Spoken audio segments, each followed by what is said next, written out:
प्रस्तुतकर्ता पतंजलि। शुद्ध उत्पाद अपनाएं, मिलावट के जहर से अपने मासूम बच्चों व परिवार को बचाएं। प्रायोजक मैदा, ट्रांस फैट, कोलेस्ट्रॉल रहित पतंजलि बिस्किट्स खाएंगे, हेल्दी इंडिया बनाएंगे। पतंजलि दिव्य जल, देश का पानी, हर बूंद में शुद्धता। और Steris health care private limited deals in quality medicine. Steris, quality that you can trust.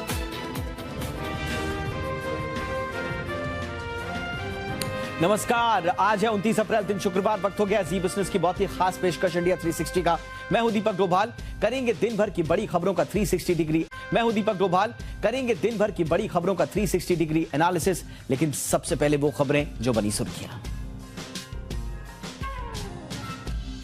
उत्तर भारत में लू और गर्मी का कहर। यूपी, दिल्ली समेत 18 राज्यों में पारा 45 डिग्री के पार पहुंचा। भीषण गर्मी में बिजली संकट भी गहराया। पंजाब के पटियाला में दो गुटों के बीच हुई हिंसक झड़प। शहर में शाम 7 सुबह 6 बजे तक लगा कर्फ्यू। सीएम मान बोले शांति भंग नहीं होने देंगे, लेंगे कड़ा एक्शन। साइबर फ्रॉड से निपटने के लिए सरकार ने जारी किए नए दिशा निर्देश। कंपनियों को साइबर फ्रॉड के मामले पता चलने के 6 घंटे के भीतर जानकारी देना जरूरी होगा। इंडिया 360 में करेंगे विश्लेषण। नए दिशा निर्देश साइबर फ्रॉड रोकने में क्या होंगे सफल। कारोबार के आखिरी घंटे में बिकवाली का शिकार हुआ बाजार। निफ्टी में 150 अंकों की गिरावट। सेंसेक्स करीब 450 अंक टूटा। मारुति और विप्रो ने पेश किया अनुमान से बेहतर नतीजे। IndusInd bank, L&T finance holdings का रिजल्ट अनुमान के मुताबिक।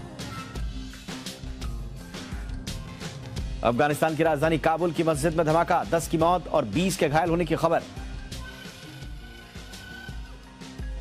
टाटा की नई कॉन्सेप्ट कार अविन्या से उठा पर्दा। सिर्फ एक चार्ज में दौड़ेगी 500 किलोमीटर। 2025 में होगी लॉन्च।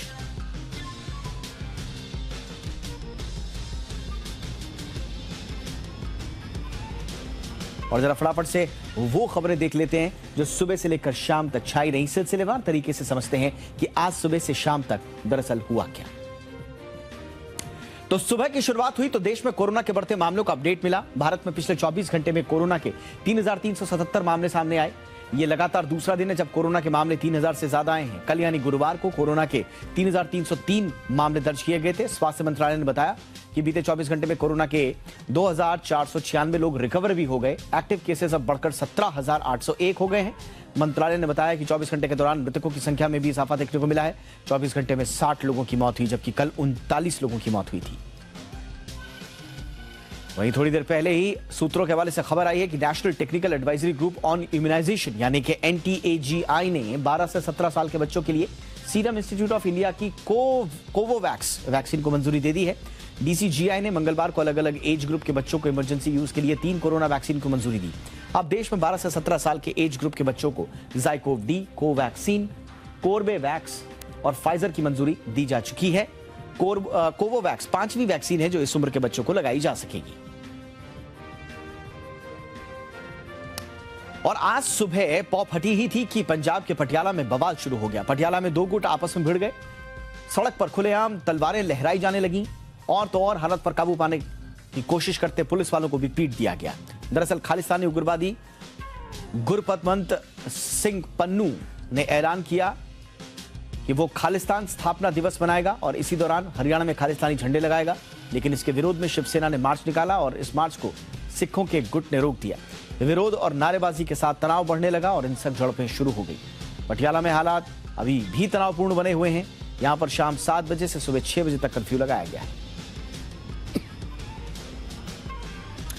वहीं हिंसा को लेकर राष्ट्रीय स्वयंसेवक संघ के प्रमुख मोहन भागवत ने कहा कि इससे किसी का भला नहीं हो सकता। उन्होंने कहा कि जिस समाज को हिंसा प्यारी है वो अब अपने अंतिम दिन गिन रहा है। उन्होंने सभी समुदायों को एक साथ आने और मानवता की रक्षा की जरूरत पर जोर दिया। उन्होंने कहा कि समाज अगर एक होकर सोचता है तो जो चाहता है वो कर लेता है, चाहे सरकार कोई भी हो। भागवत के इस बयान को हाल ही के दिनों में देश में कई हिंसक झड़पों से जोड़कर भी देखा जा रहा है। हनुमान चालीसा विवाद को लेकर जेल में बंद अमरावती से निर्दलीय सांसद नवनीत राणा और उनके विधायक पति रवि राणा को आज राहत नहीं मिली। उनकी जमानत अर्जी पर सुनवाई कल तक के लिए टल गई। आज सिर्फ मुंबई पुलिस ने इस केस में अपना जवाब दाखिल किया है। अपने रिप्लाई में खार पुलिस ने दोनों पर दर्ज 6 केस का हवाला देते हुए जमानत का विरोध किया। कल इस मामले में दोनों पक्ष बहस करेंगे। दोनों को राजद्रोह के आरोप में गिरफ्तार किया गया है। इसके अलावा एक अन्य एफआईआर में उनके खिलाफ सरकारी काम में बाधा पहुंचाने और पुलिसकर्मियों से बदसलूकी का आरोप भी लगा है। महाराष्ट्र के पूर्व गृह मंत्री अनिल देशमुख की मुश्किलें कम होने का नाम नहीं ले रही हैं। आज उन्हें विशेष पीएमएलए अदालत से तगड़ा झटका लगा। कोर्ट ने उनकी न्यायिक हिरासत 14 दिनों के लिए बढ़ा दी है। देशमुख पर मुंबई के पूर्व पुलिस कमिश्नर परमबीर सिंह ने भ्रष्टाचार के आरोप लगाए थे। परमबीर सिंह ने आरोप लगाया था कि देशमुख ने पुलिस अधिकारियों को शहर के रेस्टोरेंट और बार से हर महीने 100 करोड़ रुपए वसूलने का टारगेट दिया था। अनिल देशमुख को भले ही राहत ना मिली हो, लेकिन जिग्नेश मेवानी को जरूर एक मामले में आज जमानत मिल गई। असम के बारपेटा जिले के एक अदालत ने गुजरात के निर्दलीय विधायक को जमानत दे दी। जिग्नेश मेवानी पर असम में महिला पुलिस अधिकारियों से मारपीट का आरोप है। कांग्रेस समर्थित निर्दलीय विधायक मेवानी को पीएम नरेंद्र मोदी के खिलाफ ट्वीट के लिए पहली बार 19 अप्रैल को गुजरात से गिरफ्तार किया गया था और कोकराझार लाया गया था। इस मामले में उन्हें 25 अप्रैल को जमानत मिली थी। हालांकि जमानत मिलने के ठीक बाद उन्हें महिला पुलिस अधिकारी से मारपीट के आरोप में गिरफ्तार कर लिया गया। मेवानी के वकील का कहना है कि कुछ औपचारिकताओं के चलते उन्हें 30 अप्रैल को रिहा किए जाने की उम्मीद है। इधर चीन ने कोरोना की वजह से भारतीय छात्रों की एंट्री पर बैन लगा दिया था, लेकिन अब उसने छात्रों को इस मोर्चे पर बड़ी राहत दे दी है। चीन ने भारतीय छात्रों को 8 मई तक डिटेल्स देने को कहा है। बीजिंग स्थित भारतीय दूतावास ने एक ट्वीट में कहा कि भारत के विदेश मंत्री एस जयशंकर की चीनी विदेश मंत्री वांग यी के साथ बैठक के बाद चीन ने यह फैसला लिया। दूतावास ने बताया कि वो इस पूरी प्रक्रिया को आसान बनाने के लिए भारतीय एम्बेसी ऐसे छात्रों की एक सूची तैयार करना चाहता है जिसे चीनी पक्ष के साथ साझा किया जाएगा। ऐसे में एम्बेसी ने संबंधित छात्रों से एक फॉर्म भरकर जरूरी जानकारी देने की अपील की है। इस फैसले के बाद 2 साल से अधिक समय से परेशान भारतीय छात्रों की चीन में पढ़ाई शुरू हो सकेगी। केंद्रीय पेट्रोलियम मंत्री हरदीप सिंह पुरी ने कहा है कि पेट्रोल डीजल की कीमतों पर केंद्र अपनी ओर से पूरी कोशिश कर रही है। उन्होंने कहा कि देश अभी भी महामारी से उबर नहीं पाया है। अभी भी 80 करोड़ लोगों को फ्री राशन दिया जा रहा है और वैक्सीनेशन जारी है। उन्होंने कहा कि पेट्रोल और डीजल पर केंद्र पहले 32 रुपए के एक्साइज शुल्क लेता था, इसमें कटौती की गई। उन्होंने आगे कहा कि गैर बीजेपी शासित राज्य जितना वैट लगा रहे हैं उसका आधा वैट बीजेपी शासित राज्यों में लगाया गया है। पेट्रोल की कीमतों में बीजेपी और गैर बीजेपी शासित राज्यों में 15 से 20 रुपए का अंतर है। पुरी ने कहा कि केंद्र अपनी जिम्मेदारी ली है, केंद्र ने राज्यों को भी अपनी जिम्मेदारी लेनी चाहिए। और लेफ्टिनेंट जनरल बीएस राजू को भारतीय सेना का vice chief of army staff नियुक्त किया गया है। लेफ्टिनेंट जनरल राजू वर्तमान में मिलिट्री ऑपरेशंस डायरेक्टर जनरल के रूप में काम कर रहे हैं। ये पहला मौका है जब किसी ऐसे अधिकारी को वाइस चीफ आर्मी स्टाफ नियुक्त किया गया है जो सेना कमांडर नहीं रहा है। लेफ्टिनेंट जनरल बीएस राजू 1 मई को पद ग्रहण करेंगे।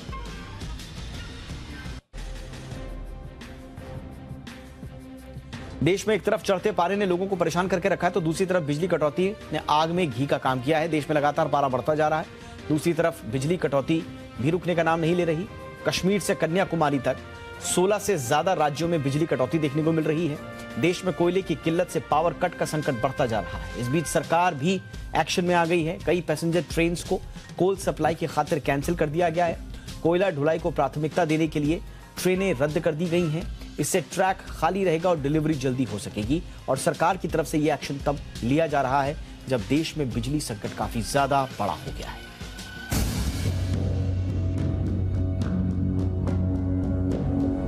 एक तरफ पारा बढ़ने से गर्मी झुलसा रही है तो वहीं बिजली में कटौती से आफत दोगुनी हो गई है। देश के 16 राज्यों में 10 घंटे तक बिजली की कटौती हो रही है। कश्मीर से लेकर कन्याकुमारी तक बिजली कटौती की मार पड़ रही है। देश के 1/4 पावर प्लांट बंद हैं। बिजली कटौती की सबसे ज्यादा मार उत्तर प्रदेश, राजस्थान, मध्य प्रदेश, पंजाब, हरियाणा, उत्तराखंड, बिहार, झारखंड, गुजरात समेत अन्य राज्यों पर पड़ रही है। सरकारी रिकॉर्ड के मुताबिक देश भर में 10,000 मेगावाट यानी 15 करोड़ यूनिट की कटौती हो रही है। इस बीच रेल मंत्रालय ने बड़ा कदम उठाया है और यूपी में बिजली आपूर्ति बनाए रखने में मदद के लिए 657 पैसेंजर ट्रेनों को रद्द करने का फैसला लिया है। वहीं बिजली कटौती को लेकर दिल्ली सरकार ने आपातकाल बैठक बुलाई। दिल्ली सरकार ने दावा किया है कि राज्य के कई पावर प्लांटों के पास सिर्फ 1 दिन का कोयला बचा है। राज्य सरकार ने आशंका जताई है कि कोल शॉर्टेज से मेट्रो अस्पताल की सेवा प्रभावित होने की आशंका है। वहीं दूसरी तरफ यूपी और राजस्थान में सरकार लोगों से बिजली बचाने की अपील करने में जुट गई है। एक तरफ बिजली कटौती है तो दूसरी तरफ गर्मी का सितम भी। मध्य प्रदेश, उत्तर प्रदेश और राजस्थान समेत 18 राज्यों के 20 शहरों में पारा 45 के पार पहुंच चुका है। बढ़ती गर्मी और स्पीड पकड़ती इकोनॉमी बिजली की खपत की बड़ी वजह है, जिसके चलते कोयले की किल्लत बढ़ी है। दूसरी वजहों की बात करें तो एक साल के अंदर इंपोर्टेड कोयले की कीमत $60 प्रति टन से बढ़कर $200 प्रति टन के करीब आ चुकी है। गैस की कीमतें भी एक साल के अंदर दोगुनी हो चुकी हैं, जिसके चलते कारोबारी साल 2021 में देश भर में गैस से पावर जनरेशन जहां 4% था, वही कारोबारी साल 2022 में सिमट कर 2% पर आ गया है। देश में कुल पावर जनरेशन में 77% योगदान कोयले का है। इसमें भी 15% हिस्सा इंपोर्टेड कोल के जरिए पूरा होता है। लेकिन रूस यूक्रेन जंग के चलते कोयले के आयात पर भी बुरा असर पड़ा है। गर्मी में बिजली की खपत बढ़ने से हालात और बिगड़े हैं। इसी महीने की बात करें तो देश भर में बिजली की औसत रोजाना खपत 1,94,000 मेगावाट रही है। ये आंकड़ा मई जून में बढ़कर 2,20,000 मेगावाट तक जा सकता है, जबकि पिछली तिमाही में औसत रोजाना खपत का यह आंकड़ा 1,87,000 मेगावाट था। यानी बिजली की खपत में 5% की बढ़ोतरी हुई है। पावर मिनिस्ट्री की माने तो 1 से 15 अप्रैल के बीच बिजली की घरेलू खपत अपने 38 साल के रिकॉर्ड हाई पर रही है। जिस तरह के हालात नजर आ रहे हैं, उससे फिलहाल न तो गर्मी कम होती दिख रही है और न ही पावर कट। ऐसे में इस संकट से उबरने के लिए सरकार को पुख्ता रोड मैप बनाने की जरूरत है, ताकि आम आदमी को राहत मिल सके और पावर कट का संकट दूर हो सके। ब्यूरो रिपोर्ट, जी मीडिया। और पावर कट के बीच अभी गर्मी से राहत मिलने के भी कोई आसार नहीं है। आने वाले समय में गर्मी और परेशानी बढ़ाएगी। मई में तापमान 48 डिग्री तक पहुंच सकता है। इसके साथ ही मौसम विभाग ने कई राज्यों के लिए ऑरेंज अलर्ट जारी किया है, यानी अगले 5 दिन तक लू का प्रकोप जारी रह सकता है।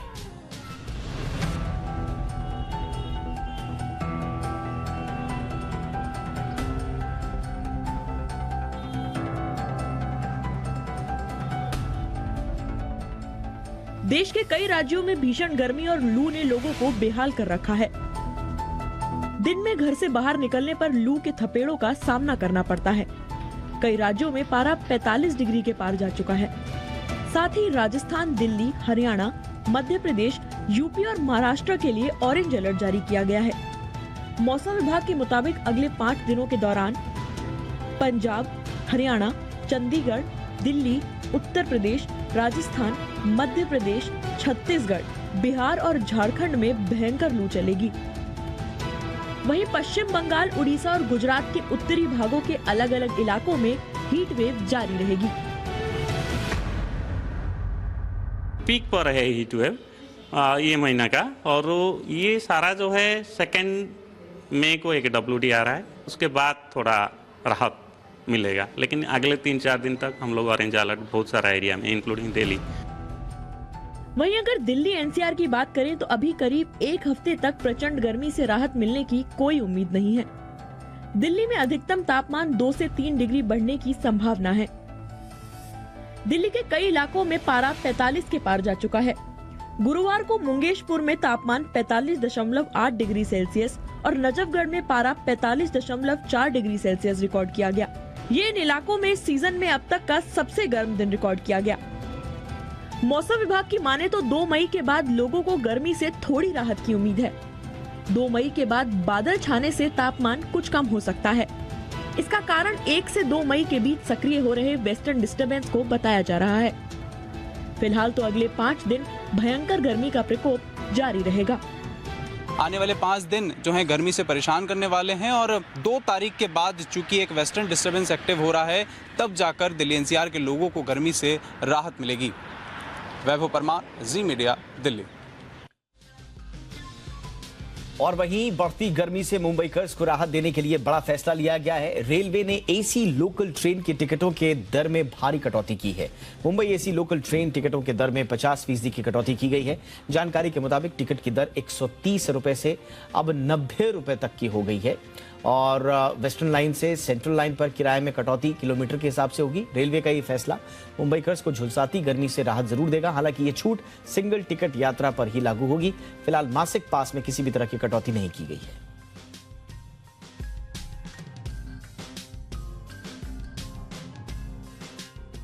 अब आज की कवर स्टोरी।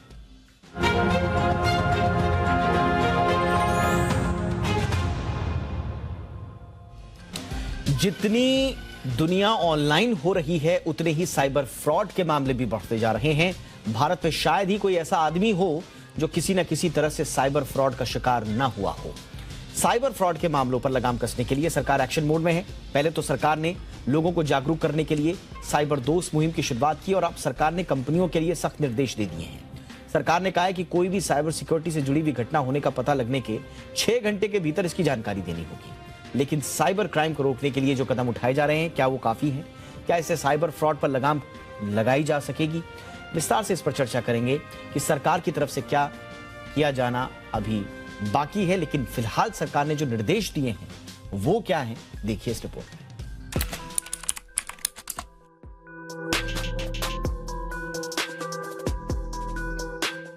ज़ोमैटो, डोमिनोज समेत कई ऐसी कंपनियां हैं जिनके सर्वर से कस्टमर का डेटा लीक होने की खबरें आ चुकी हैं, लेकिन जब तक यह खबर सरकार और आप तक पहुंचती है तब तक काफी देर हो चुकी होती है। इसी देरी से निपटने के लिए सरकार ने नए दिशा निर्देश जारी किए हैं।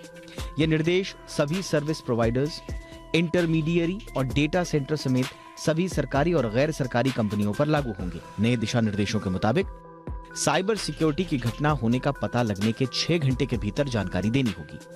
कंपनियों को इसकी जानकारी कंप्यूटर इमरजेंसी रिस्पांस टीम को देनी होगी। आईटी मिनिस्ट्री के अधीन आने वाली एजेंसी CRTN ने कंपनियों को 180 दिनों के लिए रिकॉर्ड स्टोर रखने का निर्देश भी दिया है और ये रिकॉर्ड्स भारत में ही रखने होंगे। इसके साथ ही सरकार के मांगे जाने पर उसे रिकॉर्ड उपलब्ध कराना भी होगा। नए दिशा निर्देश में साइबर घटनाओं की रिपोर्टिंग के लिए 20 कैटेगरीज को शामिल किया गया है। इसमें वेबसाइट हैकिंग, अवैध social media access, data breach और डेटा लीक भी शामिल होगा। साइबर सिक्योरिटी को लेकर जारी ये दिशा निर्देश 60 दिनों के भीतर लागू होंगे। सरकार का कहना है कि इन नियमों के लागू होने के बाद साइबर क्राइम से ज्यादा बेहतर तरीके से निपटा जा सकेगा।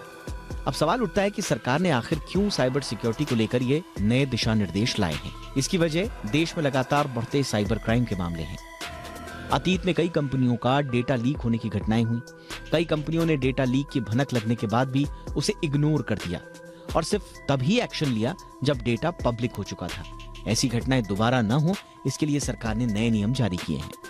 देश में बढ़ते साइबर फ्रॉड को लेकर सरकार काफी एक्टिव है। सरकार साइबर दोस्त ट्विटर हैंडल के जरिए जागरूकता तो फैला ही रही है, साथ ही साथ साइबर क्राइम के लिए एक अलग पॉलिसी पर भी काम कर रही है। इस पॉलिसी के जरिए साइबर क्राइम के लिए अलग कानून बनाने की तैयारी है। अब देखना होगा कि सरकार का ये नया नियम डेटा लीक रोकने में कितना प्रभावी साबित होता है और आम लोगों को इससे कितना फायदा मिलता है।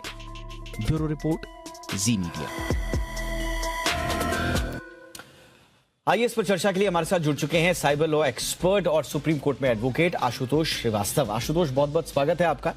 पहले तो ये सरकार की इस मंशा को हमें जरा समझाएं।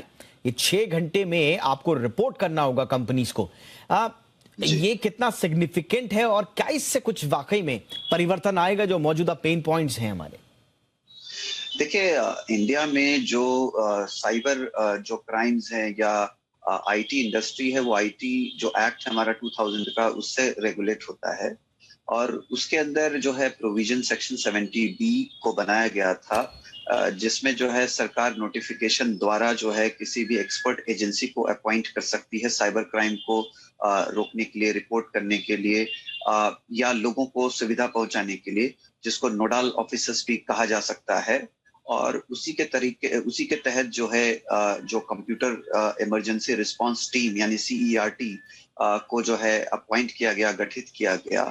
और उसी सेक्शन 70B में जो है सब सेक्शन 6 में जो है पावर्स दिया गया है कि ये जो CERT है ये डायरेक्शंस को इशू कर सकता है, चाहे वो इंटरमीडियरीज हो या कंपनीज हो, सर्विस प्रोवाइडर्स हो, या इसी तरीके का जो सर्विस प्रोवाइड करने वाली कंपनी, इनफैक्ट गवर्नमेंट एजेंसीज को भी वो डायरेक्शन दे सकता है। और उसी के तहत जो है ये डायरेक्शन जो है दिया गया है CERT द्वारा कि आप जो है 6 घंटे के अंदर अगर आपको कोई भी डेटा लीक अगर डिटेक्ट होता है आपके कंपनी में, आपके फर्म में, या आपको ऐसा लगता है कि ये डेटा मिसयूज हो सकता है, तो आप इस पे चुप्पी ना रखें और इमीडिएटली जो है CERT को आप इन्फॉर्म करें 6 घंटे के अंदर। अब इसको इन्फॉर्म करने से ये फायदा होगा कि जैसे अगर पहले अगर ऐसा टाइम बाउंड नहीं था तो वो डेटा जो है मिसयूज हो जाता था। अगर किसी कंपनी से कोई भी डेटा लीक हो गया है और कंपनी को मालूम है क्योंकि वहां पे कोई माल प्रैक्टिस हो गया या कोई फेल्योर हो गया सिस्टम में, उसकी वजह से डेटा वहां से बाहर निकल गया और उन्होंने इन्फॉर्म नहीं किया अथॉरिटीज को, तो ये डेटा मिसयूज होता है। और मिसयूज होने की वजह से बहुत सारे जो कस्टमर्स हैं, जो लोग हैं, वो इसके शिकार बन जाते हैं, इस क्राइम के, साइबर क्राइम के। तो इसको रोकने के लिए कि अगर 6 घंटे के अंदर अगर इंफॉर्मेशन मिलता है तो हो सकता है कि ये डेटा का मिसयूज जो है लोग नहीं कर पाए, जो गलत इंटेंशन से उस डेटा को मिसयूज कर सकते हैं। तो उसी को कंट्रोल करने के लिए, रोकने के लिए ये जो है फैसला लिया गया है, जिससे मुझे लगता है कि कुछ जरूर कमी आएगी और जो है अवेयरनेस भी बढ़ेगा और लोगों में कॉन्फिडेंस आएगा कि अगर डेटा कहीं मेरा अगर है किसी कंपनी के पास या सर्विस प्रोवाइडर के पास या इंटरमीडियरी के पास, तो अगर वो किसी भी तरह से अगर कोई लीक होता है तो वो कंपनी जो है वो बाउंड है कि उसको इन्फॉर्म करेगी CERT को, ताकि उसका डेटा का जो है बट आशुतोष, बिना डिजिटल सिक्योरिटी लॉ के इस तरह के छिटपुट मेजर्स क्या ये पूरा इशू को एड्रेस कर रहे हैं? अभी तक हम डिजिटल सिक्योरिटी लॉ ला नहीं पाए हैं नया।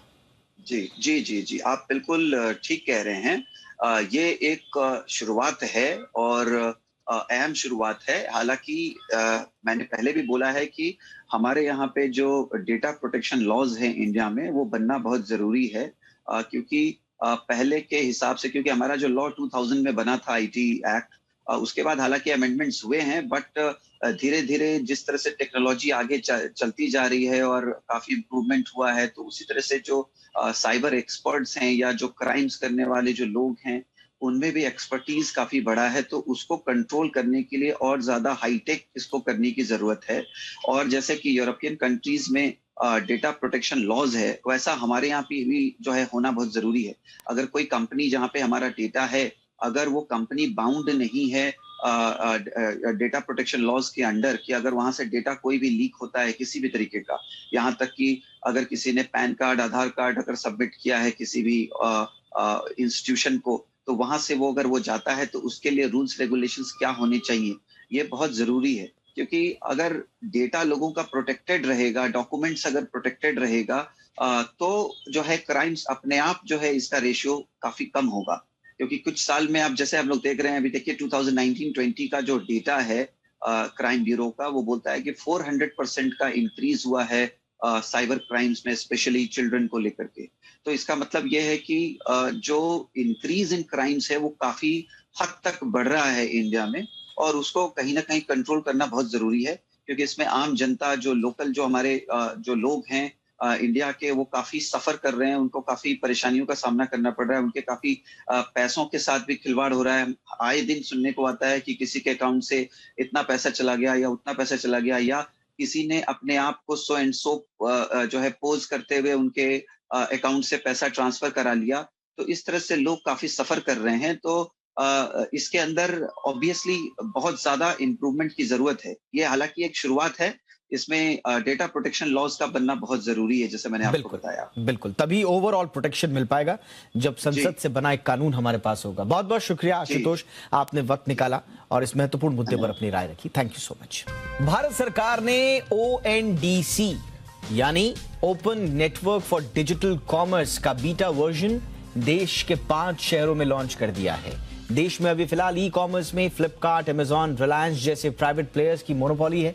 ONDC का मकसद इस मोनोपोली को खत्म करने और देश के हर शख्स या हर शहर या गांव के ई कॉमर्स प्लेयर तक ऐसा प्लेटफॉर्म पहुंचाना है जहां वो अपने प्रोडक्ट दुनिया भर में बेच सकता है, वो भी किफायती तरीके से।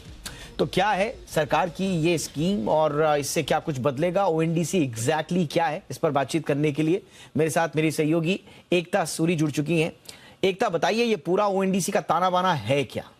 दीपक, ओएनडीसी मतलब open network for digital commerce. अब इस ओएनडीसी के जरिए सरकार ये चाहती है कि किसी भी गांव, किसी भी शहर का कोई भी अगर सेलर है तो वो उस प्लेटफॉर्म पर आए और किफायती तरीके से अपने प्रोडक्ट या अपनी सर्विसेज बेचे। अभी सबके जहन में ये आ रहा होगा कि इसके लिए ऑलरेडी अमेजॉन है, फ्लिपकार्ट है या बहुत से ऐसे प्राइवेट प्लेयर्स हैं जहां पर एक सेलर जाता है, अपना प्रोडक्ट जो है डिस्प्ले करता है और कोई उसको खरीदता है। लेकिन यहाँ पर सबसे बड़ी बात यह है कि बायर और सेलर को एक ही प्लेटफॉर्म पर होना पड़ेगा। फॉर एग्जाम्पल, अगर किसी ने अपना जो प्रोडक्ट है अमेजॉन पे वो सेल कर रहा है तो सेलर को भी उसी प्लेटफॉर्म पर होना पड़ेगा। सरकार एक ओपन नेटवर्क लेकर आ रही है। इसका मतलब यह कि किसी भी शहर, किसी भी गांव का कोई भी सेलर जो है वो अपना प्रोडक्ट या अपनी सर्विसेज लिस्ट कर सकता है। सर्विसेज से यहाँ कहने का मतलब ये है कि अगर आप होटल बुकिंग करते हैं तो आप एक प्लेटफॉर्म पर जाते हैं जहां पर सिर्फ और सिर्फ होटल्स लिस्टेड है या फ्लाइट्स लिस्टेड है। जबकि अगर आपको प्रोडक्ट्स खरीदने हैं तो आप अमेजॉन पर जाते हैं। सरकार का जो ओएनडीसी ये जो नेटवर्क है, ओपन नेटवर्क है, यहाँ पर प्रोडक्ट और सर्विसेज सभी मिलेंगी। यहाँ पर कोई भी सेलर जुड़ सकता है। B2B यानी कि बायर टू बायर भी हो सकता है, B2C यानी कि बायर टू कस्टमर भी हो सकता है। एक ऐसा नेटवर्क सरकार लेकर आ रही है जिसका फिलहाल अभी बीटा वर्जन लॉन्च हुआ है। इस बीटा वर्जन में पेटीएम, डंजो जैसी ऐसी कंपनीज हैं जो बहुत ही एडवांस स्टेज में इंटीग्रेशन कर रही हैं। 80 और कंपनीज से बात चल रही है जैसे कि फोन पे, माइक्रोसॉफ्ट, इन सब बड़े बड़े प्लेयर से भी बात चल रही है कि ये भी उस प्लेटफॉर्म पर आए और अपनी इंटीग्रेशन को एक नेशनल लेवल पर लेकर आए। सरकार का ये मानना है कि अगर बायर इस प्लेटफॉर्म पर आता है तो किफायती तरीके से वो पूरी दुनिया में अपने प्रोडक्ट्स बेच सकता है, क्योंकि ई कॉमर्स जो है वो पिछले कई सालों में हमने देखा कि इस समय बहुत ही बड़ा एक प्लेटफॉर्म है। एक बहुत डिजिटल सेलिंग, डिजिटल कॉमर्स बहुत बढ़ गया है देश में, जिसको लेकर सरकार ओएनडीसी लेकर आ रही है ताकि आम सेलर को इससे फायदा हो। अभी फिलहाल 4.5 ट्रिलियन की ट्रांजैक्शंस हो रही हैं। ओएनडीसी से मकसद ये है कि आने वाले 5 सालों में 4.5 का ये जो आंकड़ा है वो 7.5 तक पहुंचे, यानी कि दुनिया में कहीं पर भी एक सेलर अपना प्रोडक्ट बेचे, चाहे वो किसी छोटे गांव में रहता है या किसी छोटे शहर में रहता है, एक प्राइवेट प्लेयर ओरिएंटेड प्लेटफॉर्म उसे ना मिले बल्कि एक ओपन नेटवर्क मिले ताकि जो ट्रांजैक्शंस है वो इजी हो, ज्यादा मुनाफा उसके पास पहुंचे और वो किफायती तरीके से बेचे। क्योंकि अभी अगर पर्सनल प्लेटफॉर्म, ये प्राइवेट प्लेयर्स के पास अगर हम जाते हैं तो हर एक, अगर आप एक सेलर है, आपने अमेजॉन पे लिस्ट किया है, फ्लिपकार्ट पे लिस्ट किया है, आपने टाटा के किसी वेबसाइट पर अपनी सर्विस लिस्ट की है, तो जहां जहां ट्रांजैक्शन हो रही है आपको हर एक प्लेटफॉर्म को उस ट्रांजैक्शन की कमीशन देनी पड़ती है। अब सरकार ये ओपन नेटवर्क देनी पड़ती है।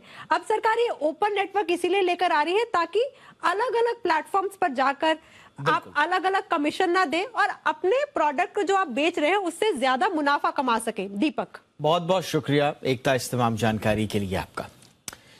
आगे बढ़ते हैं। देश में चेक बाउंस के 33 लाख से ज्यादा मामले लंबित पड़े हुए हैं। सुप्रीम कोर्ट ऐसे मामलों के निपटारे को लेकर काफी गंभीर है।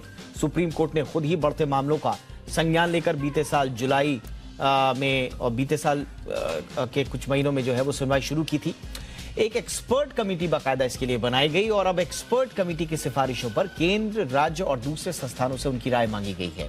एक्सपर्ट कमेटी ने कई सुझाव दिए हैं। क्या हैं ये सुझाव? देश में चेक बाउंस का चक्कर कितना बड़ा है, देखिए इस रिपोर्ट में।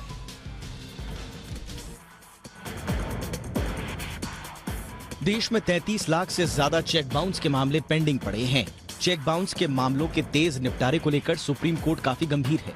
सुप्रीम कोर्ट ने इसी मामले पर बनी एक्सपर्ट कमेटी की सिफारिशों पर केंद्र, राज्यों और हाईकोर्ट से जवाब मांगा है। एक्सपर्ट कमेटी ने सिफारिश की है कि इन मामलों के निपटारे के लिए विशेष अदालतें बनाई जाएं और जरूरत पड़ने पर सुनवाई के लिए रिटायर्ड जजों की नियुक्ति की जाए। एक्सपर्ट कमेटी के मुताबिक नए कोर्ट के लिए करीब 127 करोड़ रुपए का खर्च आएगा। अलग कोर्ट बनाने पर 1826 न्यायिक अधिकारियों की भर्ती करनी होगी। देश में चेक बाउंस के कुल पेंडिंग केसों की बात करें तो 13 अप्रैल 2022 तक देश में 33,44,000 चेक बाउंस के मामले पेंडिंग पड़े हैं। कुल केसों में पहले पायदान पर महाराष्ट्र है, जहां 5,60,914 चेक बाउंस के मामले पेंडिंग हैं। दूसरे नंबर पर है राजस्थान, जहां 4,79,774 केस पेंडिंग पड़े हैं। गुजरात में 4,37,979, दिल्ली में 4,08,992 और उत्तर प्रदेश में 2,66,777 चेक बाउंस के मामले पेंडिंग पड़े हैं और इनकी अब तक सुनवाई नहीं हो पाई है। अब आइए जानते हैं कि विदेशों में चेक बाउंस को लेकर क्या नियम है। अमेरिका की बात करें तो यहाँ अलग अलग राज्यों में सिविल और क्रिमिनल दोनों कोर्ट में सुनवाई होती है। चेक बाउंस होने पर 2 से 3 गुना तक जुर्माना या 1 से 10 साल तक की जेल का प्रावधान है। यूनाइटेड किंगडम की बात करें तो यहाँ चेक बाउंस के मामले आपराधिक केस में नहीं आते, मामले की सुनवाई सिविल कोर्ट में होती है। ऑस्ट्रेलिया में सिविल का ही मामला बनता है, आपराधिक केस नहीं माना जाता। यहाँ चेक की रकम, उसके ऊपर ब्याज और वसूली का खर्च वसूला जाता है। भारत में चेक बाउंस पर अलग प्रावधान है। चेक बाउंस होने पर 15 दिनों का नोटिस भेजा जाता है। अगर रकम 15 दिनों में नहीं चुकाई जाती है तो सजा का भी प्रावधान है। इसमें अधिकतम 2 साल तक की सजा या रकम का 2 गुना चुकाना पड़ता है। अब एक्सपर्ट कमेटी ने सिफारिश की है कि इसके लिए अलग से कोर्ट बनाया जाए। उम्मीद है कि नए कोर्ट के जरिए चेक बाउंस के पेंडिंग केसों से निपटारा मिल पाएगा। ब्यूरो रिपोर्ट, जी मीडिया। प्रधानमंत्री नरेंद्र मोदी ने आज बेंगलुरु में आयोजित सेमीकॉन इंडिया कॉन्फ्रेंस का उद्घाटन किया। 3 दिन तक चलने वाले इस कॉन्फ्रेंस की थीम है मेकिंग इंडिया अ सेमीकंडक्टर नेशन। इस मौके पर पीएम मोदी ने कहा कि दुनिया में बड़े बदलाव हो रहे हैं और इसे भुनाने के लिए भारत को हाईटेक, अच्छी गुणवत्ता वाले भरोसेमंद प्रोडक्ट्स पर फोकस करना चाहिए। पीएम ने कहा कि सेमीकंडक्टर भी इन्हीं में से एक है और मौजूदा सरकार भारत को इसकी ग्लोबल सप्लाई चेन से जोड़ने के लक्ष्य पर काम कर रही है। It is our collective aim to establish India as one of the key partners in global semiconductor supply chains. We want to work in this direction based on the principle of high tech, high quality and high reliability. PM Narendra Modi ने आज दिल्ली में अपने आवास पर सिख प्रतिनिधिमंडल की मेजबानी की। इस दौरान उन्होंने कहा कि गुरुद्वारों में जाना, सेवा में समय देना, लंगर पाना, सिख परिवारों के घर पर रहना, ये मेरे जीवन का हिस्सा रहा है। पीएम मोदी ने कहा कि गुरुओं ने हमें साहस और सेवा की सीख दी है। दुनिया के अलग अलग हिस्सों में बिना किसी संसाधन के भारत के लोग गए और अपने श्रम से सफलता के मुकाम हासिल किए। पीएम ने कहा कि यही स्पिरिट आज नए भारत की भी है।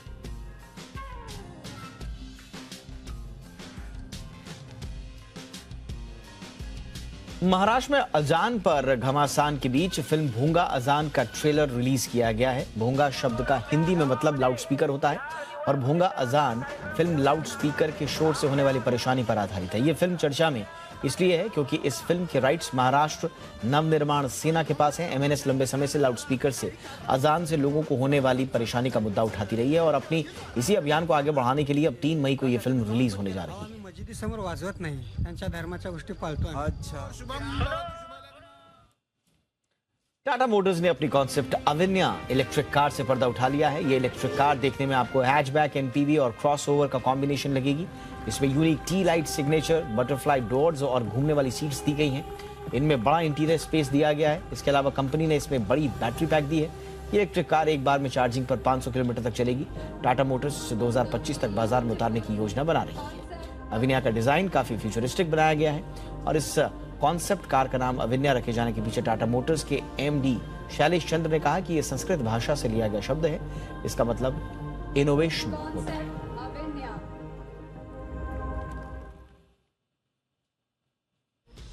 और अब बात बाजार की। कारोबारी हफ्ते के आखिरी दिन बाजार भारी उतार चढ़ाव के बीच गिरावट के साथ बंद हुए। अच्छे ग्लोबल संकेतों के चलते बाजार की अच्छी शुरुआत हुई। सेंसेक्स 296 अंकों की बढ़त के साथ 57,817 पर, जबकि निफ्टी 84 अंक बढ़कर 17,329 पर खुला था। कारोबार के दौरान सेंसेक्स और निफ्टी में अच्छी खासी तेजी रही, लेकिन आखिरी घंटे में बाजार बिकवाली का शिकार हो गया।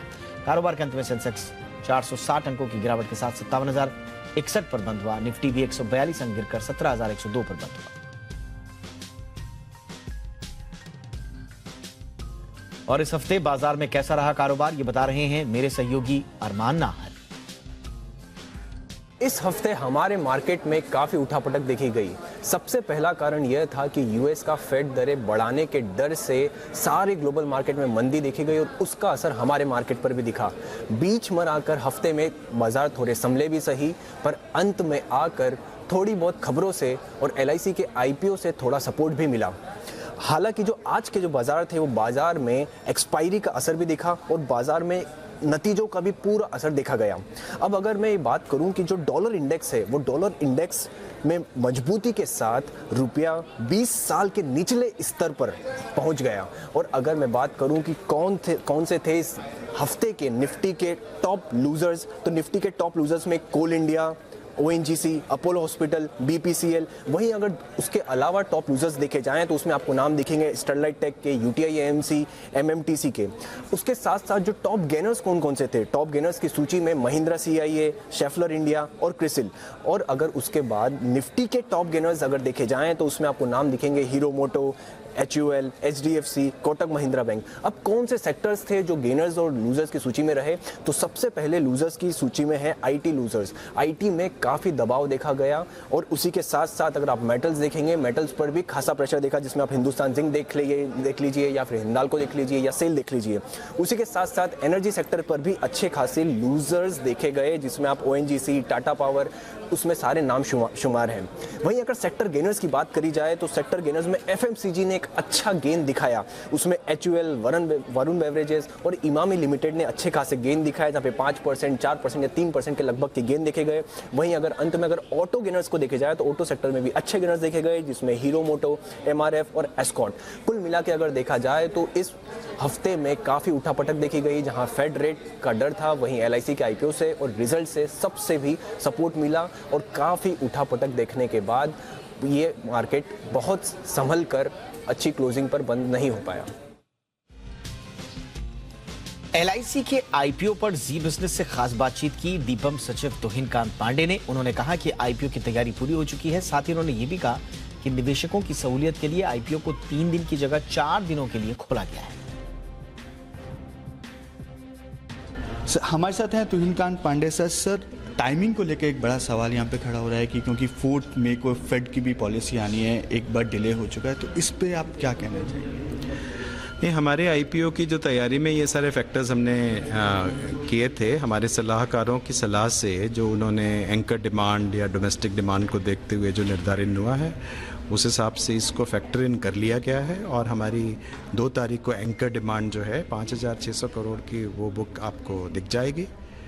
और उसके अलावा बाकी का 4 तारीख से 9 तारीख का जो इशू है वो भी खुलेगा और सब तैयारियां चल रही हैं। सर, कितने नए असबा ब्रांचेस इसमें इंक्लूड किए गए हैं? क्योंकि शुरुआत से जब आप सेबी के साथ, बैंकर्स के साथ डिस्कस कर रहे थे तो एक ये सवाल था कि ज़्यादा से ज़्यादा असबा ब्रांच अवेलेबल होना चाहिए ब्रांचेस में, तो कितने नए ब्रांचेस इस IPO के लिए इंक्लूड होंगे? नहीं, असबा तो पूरी तरह से ही बैंक इसमें सजग रहेंगे। और बैंकों के साथ भी हम आज भी मीटिंग कर रहे हैं कि किसी तरह से रिजेक्शंस ना हो। उनके टेक्निकल एरिया में बहुत स्ट्रेंथनिंग हुई है। सेबी ने काफ़ी तैयारी की है इसके बारे में भी, एक्सचेंजेस को लेके, UPI सिस्टम को लेके, बैंकों को लेके, उनके सॉफ्टवेयर, उनके IT इंफ्रास्ट्रक्चर को देखा गया है। हम ये आशा करते हैं कि इसमें बहुत मात्रा में लोग, रिटेल इन्वेस्टर्स, वो जो विभिन्न जगह से देश के कोने कोने से लोग करेंगे, पॉलिसी होल्डर्स करेंगे, तो उस लिए उनकी सुविधा के लिए ये एक दिन भी हमने ज़्यादा दिए हैं। नॉर्मली 3 दिन का दिन देते हैं, हम दिन में भी 2 दिए हैं। और शनिवार रविवार को भी किस तरह से असबा का काम चलता रहे, उसके लिए भी हमारी प्रक्रिया जारी है। अफगानिस्तान के काबुल में एक जोरदार धमाका हुआ है। यह धमाका एक मस्जिद में हुआ। धमाके के दौरान लोग नमाज के लिए मस्जिद में इकट्ठा हुए थे। बताया जा रहा है कि जिस वक्त धमाका हुआ उस दौरान सैकड़ों लोग वहां मौजूद थे। मीडिया रिपोर्ट्स के मुताबिक मरने वालों की संख्या 100 के पार हो सकती है। घायलों को नजदीकी अस्पताल में भर्ती कराया गया है, जहां कई लोगों की हालत गंभीर बनी हुई है।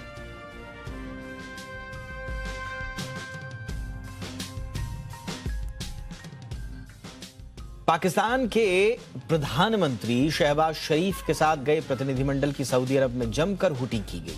मदीना के मस्जिद नबवी में श्रद्धालुओं ने चोर चोर के नारे से उनका स्वागत किया।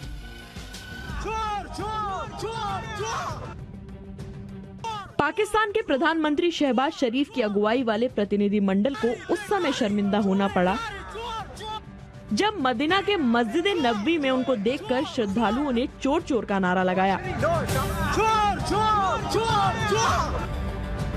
यही नहीं, श्रद्धालुओं ने उन्हें भिखारी के तमगे से भी नवाजा। शहबाज शरीफ सऊदी अरब के 3 दिन के दौरे पर हैं। सोशल मीडिया पर वायरल इस वीडियो में आप देख सकते हैं कि मदीना में जबरदस्त भीड़ है। तभी मस्जिद नबवी के रास्ते पर पाक प्रतिनिधि मंडल आता हुआ दिखाई देता है। लोग उन्हें देखकर उत्तेजित हो जाते हैं और नारे लगाने लगते हैं। जैसे ही प्रतिनिधि मंडल नजदीक आता है तो सभी मिलकर चोर चोर भिखारी भिखारी चिल्लाने लगते हैं।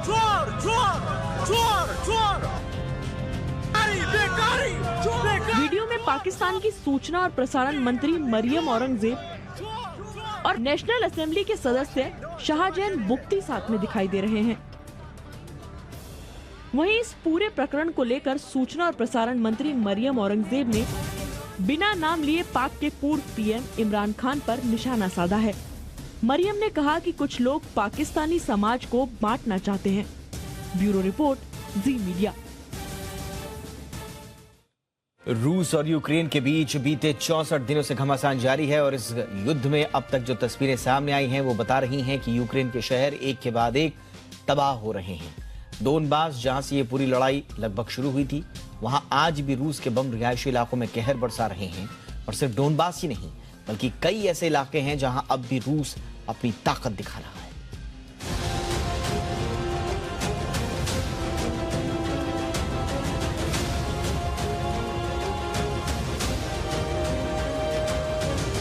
रूस और यूक्रेन के युद्ध को शुरू हुए 2 महीने से भी ज्यादा का समय बीत गया है और इन 2 महीनों में रूस यूक्रेन को अपनी ताकत का एहसास अच्छी तरह दिला चुका है। पूर्वी यूक्रेन से लेकर दक्षिणी यूक्रेन तक शायद ही कोई शहर होगा जहां रूस के धमाकों की गूंज नहीं पहुंची होगी।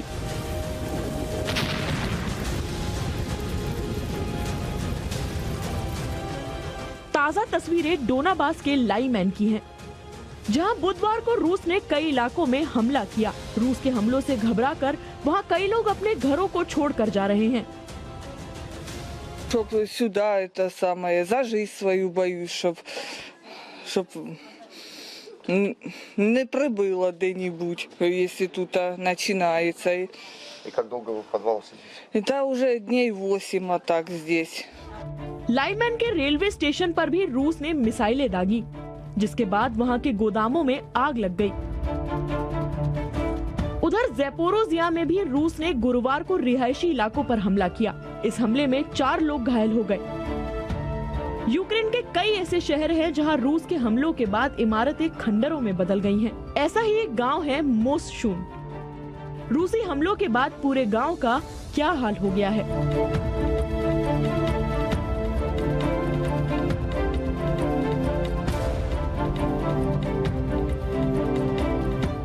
गुरुवार को रूस ने दावा किया कि उसने यूक्रेन के 6 ईंधन डिपो और हथियारों के डिपो को तबाह कर दिया है। रूसी रक्षा मंत्रालय के मुताबिक एक दिन में उन्होंने यूक्रेन के 76 सैन्य ठिकानों पर हमले किए। हालांकि अब तक यूक्रेन की ओर से इन हमलों को लेकर कोई भी बयान सामने नहीं आया है।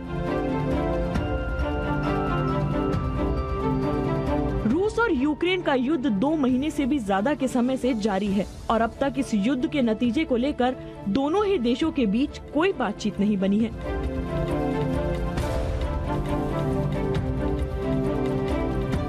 और अब तक इस युद्ध के नतीजे को लेकर दोनों ही देशों के बीच कोई बात नहीं बनी है और इस बेनतीजा लड़ाई का खामियाजा यूक्रेन की जनता हर दिन झेल रही है। ब्यूरो रिपोर्ट, जी मीडिया। चीन के शंघाई शहर में कोरोना का कहर थमने का नाम नहीं ले रहा है। लगातार मामले तेजी से बढ़ रहे हैं। यही कारण है कि संक्रमण से बचने के लिए शहर छोड़कर लोग भाग रहे हैं। राष्ट्रीय स्वास्थ्य आयोग के आंकड़ों के मुताबिक 24 घंटे के भीतर चीन में 11,285 नए केसेस सामने आए। इसमें ज्यादातर मामले शंघाई के हैं। सरकार ने संक्रमण को रोकने के लिए लॉकडाउन लगाया हुआ है। स्थानीय पैकर्स और मूवर्स के साथ ही कुछ कानूनी फर्मों का कहना है कि आमतौर पर उन्हें हर महीने करीब 30-40 ऑर्डर मिलते थे, लेकिन इस महीने इस तरह के ऑर्डर लगातार बढ़ गए हैं। अंदाजा इस बात का लगाया जा सकता है कि कितनी तेजी से लोग शहर छोड़ रहे हैं।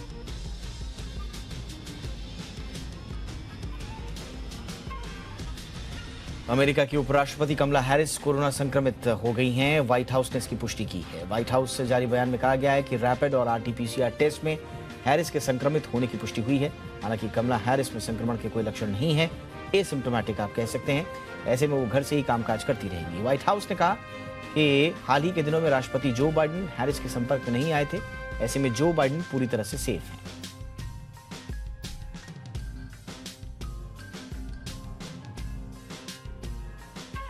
बात स्पोर्ट्स जगत से। वानखेड़े स्टेडियम में खेले गए आईपीएल 2022 के 41वें मुकाबले में दिल्ली कैपिटल्स ने कोलकाता नाइट राइडर्स को हरा दिया। दिल्ली के लिए सबसे ज्यादा 42 रन डेविड वार्नर ने बनाए। आखिर में रोवन पावेल ने दिल्ली के लिए मैच फिनिश किया। केकेआर की लगातार 5वीं हार रही। इससे पहले नीतीश राणा, कप्तान श्रेयस अय्यर की शानदार बल्लेबाजी की बदौलत केकेआर ने दिल्ली को 147 रनों का सम्मानजनक लक्ष्य दिया। कोलकाता ने 20 ओवरों में 9 विकेट खोकर 146 रन बना लिए। टीम की ओर से राणा और रिंकू ने 35 गेंदों में 62 रनों की साझेदारी की। ऋषभ पंत की अगुवाई वाली दिल्ली कैपिटल्स के सामने कोलकाता नाइट राइडर्स की टीम थी। यह मैच मुंबई के वानखेड़े स्टेडियम में खेला गया, लेकिन इस मैच के दौरान सोशल मीडिया पर ऋषभ पंत की गर्लफ्रेंड ईशा नेगी काफी छाई रही। ऋषभ पंत की गर्लफ्रेंड ईशा नेगी और उनकी बहन साक्षी ये मैच देखने पहुंची थी। मैच शुरू होने के बाद कोलकाता नाइट राइडर्स की बल्लेबाज जब आउट हुए तो दोनों खुशी से झूम उठी। इसका वीडियो सोशल मीडिया पर जमकर वायरल हो रहा है। आईपीएल 2022 में लोकेश राहुल के नेचुरल शॉट खेलकर तेजी से रन बनाने की क्षमता ने सभी को प्रभावित कर दिया है। लोकेश राहुल के शॉट को देखकर पूर्व भारतीय दिग्गज सुनील गावस्कर ने कहा कि इंडियन प्रीमियर लीग में लखनऊ सुपर जायंट्स के इस कप्तान ने यह साबित कर दिया कि तेजी से रन बनाने के लिए आपको नए तरह के शॉट्स इजाद करने की जरूरत नहीं है। बता दें कि राहुल ने आईपीएल में 15वें सीजन में अब तक 2 शतक लगा चुके हैं और दोनों शतक मुंबई इंडियंस के खिलाफ थे। मुंबई की लगातार 8वीं बार हार के बाद रोहित शर्मा का इमोशनल पोस्ट सामने आया है। रोहित शर्मा ने ट्वीट करके कहा कि टूर्नामेंट में टीम ने सर्वश्रेष्ठ प्रदर्शन नहीं किया, लेकिन ऐसा होता है। कई दिग्गज इस फेज से गुजरे हैं, लेकिन मुझे ये टीम और इसका माहौल पसंद है। साथ ही शुभचिंतकों की सराहना करता हूं जिन्होंने अब तक टीम के प्रति भरोसा और निष्ठा दिखाई है। बता दें कि इंडियन प्रीमियर लीग का 15वां सीजन मुंबई इंडियंस के लिए बेहद भयानक साबित हुआ है। टीम लगातार खराब प्रदर्शन कर रही है। ओलंपिक विजेता पीवी सिंधु ने बैडमिंटन एशिया चैंपियनशिप के महिला एकल सेमीफाइनल में अपनी जगह पक्की कर ली है। उन्होंने रोमांचक मुकाबले में चीन की ही बिंग जियाओ को हरा दिया। इस जीत के साथ ही पीवी सिंधु ने खुद के लिए एक पदक पक्का कर लिया है। बता दें कि टूर्नामेंट कोरोना महामारी की वजह से 2 साल के बाद खेला जा रहा है। बातें कुछ एंटरटेनमेंट जगत से।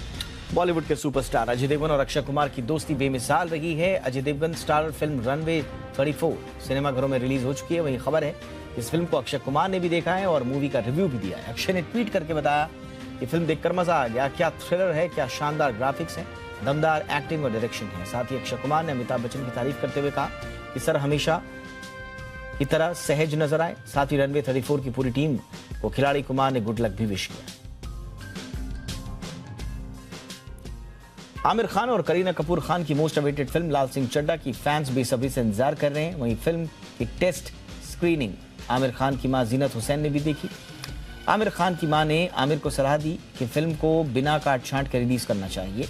आमिर ने यह भी बताया कि किसी भी काम के लिए मैं हमेशा अम्मी का पहला रिएक्शन देता हूं, उसके बाद मैं बच्चों का रिएक्शन देता हूं। आपको बता दें कि अद्वैत चंदन द्वारा निर्देशित फिल्म लाल सिंह चड्ढा 12 अगस्त 2022 को रिलीज होगी। अभिनेत्री तापसी पन्नू भी इन दिनों सुर्खियों में बनी हुई हैं। तापसी भारतीय महिला क्रिकेटर मिथाली राज की बायोपिक को लेकर इन दिनों चर्चा में है। इस फिल्म में तापसी मिथाली राज की जर्नी दिखाने वाली है। फिल्म शाबाश मिट्टू की रिलीज डेट की आज अनाउंसमेंट हो गई है। ये फिल्म 15 जुलाई को सिनेमाघरों में रिलीज होगी। आपको बता दें कि इस किरदार को निभाने के लिए तापसी पन्नू ने स्पेशल क्रिकेट ट्रेनिंग ली। फिल्म की शूटिंग के दौरान तापसी कई फोटोज शेयर करती रहती थी और इसे देखकर फैंस इस फिल्म के लिए काफी एक्साइटेड हैं।